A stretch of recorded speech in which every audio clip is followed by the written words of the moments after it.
ঢাকা আন্তর্জাতিক বাণিজ্য মেলায় অবয়ব এবং সক্ষমতার মধ্যে সমন্বয় নেই বলে মনে করেন বাণিজ্য উপদেষ্টা শেখ বশিরউদ্দিন। তিনি বলেন, আমাদের চিন্তার ব্যাপ্তি আরও বাড়াতে হবে। আমরা আন্তর্জাতিক বাণিজ্য মেলা বলি, কিন্তু আন্তর্জাতিক অংশগ্রহণকারীরা এখানে আসেন না। যারা আসেন তারা কেবল মনোহরী পণ্য নিয়ে আসেন। শুক্রবার বাণিজ্য মেলার সমাপনী অনুষ্ঠানে এসব কথা বলেন বাণিজ্য উপদেষ্টা।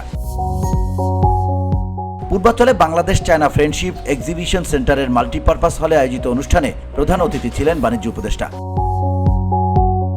শেখ বশিরউদ্দিন বলেন, আমি বাণিজ্য মেলায় আগত সব ব্যবসায়ী উদ্যোক্তাদের বলতে চাই, আপনারা আপনাদের পণ্যের প্রতিযোগিতা সক্ষমতা বাড়ান, বৈচিত্র্যকরণ করুন এবং ব্যবসার খরচ কমান। বাণিজ্য মেলার অবয়ব এবং সক্ষমতার মধ্যে সমন্বয় নেই বলেও মন্তব্য করেন বাণিজ্য উপদেষ্টা।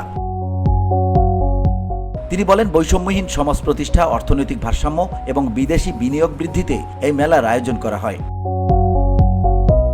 ব্যবসায়িক ব্যয় কমানোর আহ্বান জানিয়ে উপদেষ্টা বলেন, ব্যবসায়িক ব্যয় কমাতে না পারলে প্রতিযোগিতার সক্ষমতা তৈরি হবে না, ফলে বেকারত্বের চ্যালেঞ্জ বেড়ে যাবে। তাই সবাইকে আহ্বান জানাবো, আপনারা প্রতিযোগিতার সক্ষমতা বাড়ান। VOD Bangla news desk.